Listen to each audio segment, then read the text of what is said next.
We're going to talk to a young man who decided to go into a field that you don't find many African Americans.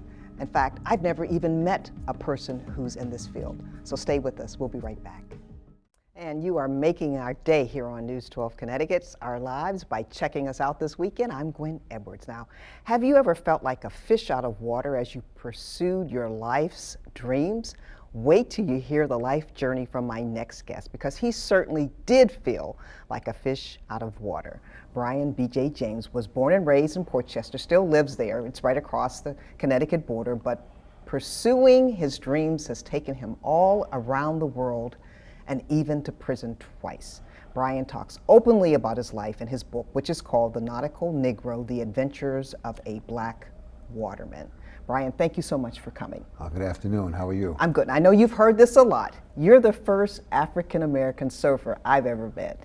Yes, I do get quite a bit of that. There's not that many of us now, but there's a few brothers out there, and we're trying to make a name. Okay. How did you become a waterman? Well, my father always had a boat, and we were the first black family, or one of the only black families in Port Chester at the time who had such a luxury. We're talking about the late 60s and early 70s. At the time, they gave us the worst spot, but as time went on, we ended up gradually moving up along the marina line, and things turned out a lot better. And why? Why so few people of color into the water sports? A lot of opportunity, and a lot of black people really just aren't comfortable around the water. Now, I know you've heard this a lot. Brothers don't surf, brothers don't water ski. Don't swim. What's up with you? and you know, that's one of the worst things I hate to hear, especially when we tell our young people that. Young brothers and sisters need to know that we can broaden our horizons and open ourselves up to do so many different things when we get the opportunity. Now, you said in your book that your mom and dad didn't swim, and your sister hated getting her face wet. So how did you get this love for the water? Well, my godfather nicknamed me Flipper as a baby, and somehow I grew into the name. My father had the boat, and I was just always captivated by the water. Anytime I saw a boat come by, I always say, "Nice boat." Anytime we go by the water, I have to look up and see, whether it's a river, a stream, or the ocean. I just have to look at it and see it. Now, tell us, why did you turn to drugs to pursue your dream of surfing? Well, they just kind of happened at the same time. As I got older, I was doing a lot of water sports, and I got into a negative lifestyle. And that negative lifestyle, it was a bad lifestyle, but it did enable me to pursue some of my dreams. And you said that it seems like you could only get your thoughts together and really concentrate when you were behind bars. Yeah, unfortunately, because when you're living that kind of lifestyle, you just don't slow your mind down long enough to really realize some of the things that you might have accomplished. And to be able to put them down, it seemed like the only time I was able to do that, unfortunately, is when I was in prison. Tell us some of the things you've accomplished as a black surfer. Well, not just as a black surfer. I was one of the first wakeboarders, which is it's like a sport between water skiing and surfing. I was one of the first ones here on the East Coast. My father always had the boat. I water skied since I was 14. And like I said, anytime I was near the water, that's my best friend would say, I'm never as happy as when I'm near the ocean. Okay, well, we're going to take a break, but we're going to continue our conversation, because your past does not determine your future. Or let me put it another way, your latter shall be greater than your past. Brian is a living witness and example of this, and more in our lives when we come back.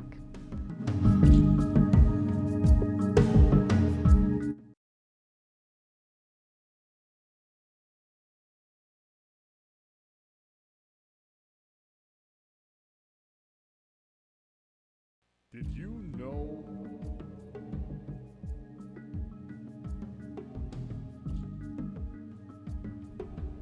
From dining with folks at Yale to eating with inmates in jail, that's one way my next guest has described his life.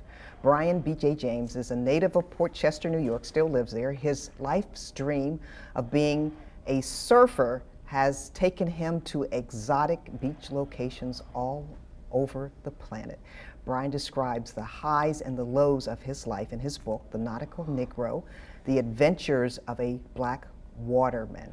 It's an unusual book because it seems to be two books in one. Now, no matter where you come from, Bryant, where you want to go, where your dream will take you, you can get there. And this is part of the spiritual journey that you talk about in the book. Right. Well, my favorite part of the book is the section on Hawaii. I wound up in Hawaii under very bad circumstances. You know, I actually had the law chasing me, and I went off to Hawaii.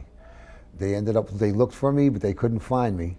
And nothing bad happened to me while I was in Hawaii. And while I was there, I ended up getting baptized in the ocean on the beach in Hawaii. Wow. Out of the clear blue sky. And it was you could say I was at my lowest point. And as I say in the book, when you're in hell, there's only one way out, and that's through God. And God found me in Hawaii, and he brought me back home, and everything was just fine from there. And what message do you want people, particularly young people, to get when they read your book? I want them to understand that no matter where you come from, no matter what your circumstances were growing up, if you have a dream, never let anyone take it away from you. If you believe that you could get somewhere, all you have to do is see it. If you can see yourself doing it, you can make it happen. And you said so many times in the book that people said to you, you know, brothers don't surf, brothers don't water ski, yet you would not allow those type of comments to stop you from pursuing your dream. I never let negative thoughts come in to stop me from what I want to achieve.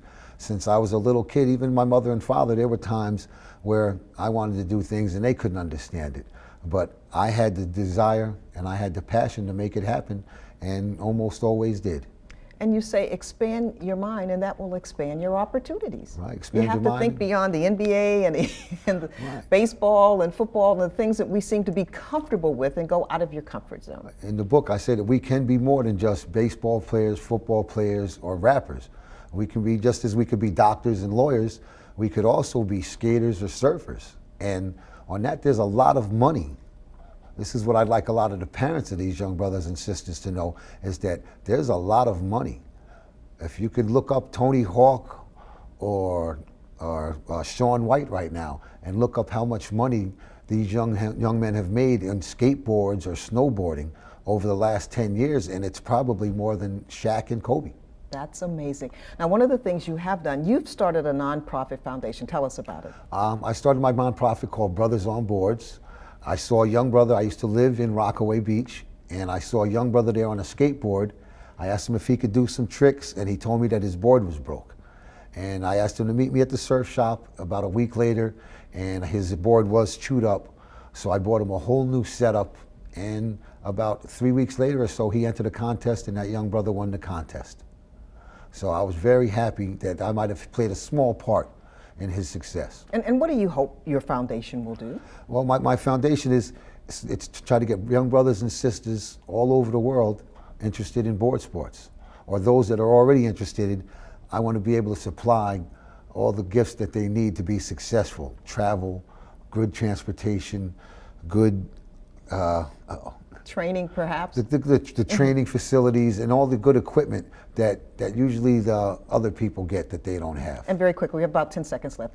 The website. The website is NAUTICalNEGRO.com. All right, well, thank you so much for coming. It's a fascinating book. It's a fascinating lifestyle. You opened me up to something I never even thought of. Thank you very much. If I could, I'd just like to thank some of my sponsors, New York Surf Lessons and Borders Surf Shop in Rockaway, New York. They've been very helpful to me through this whole process. All right, and we want to thank you for watching, and make sure you follow me on Twitter and Facebook for updates on the Our Live show all throughout the week.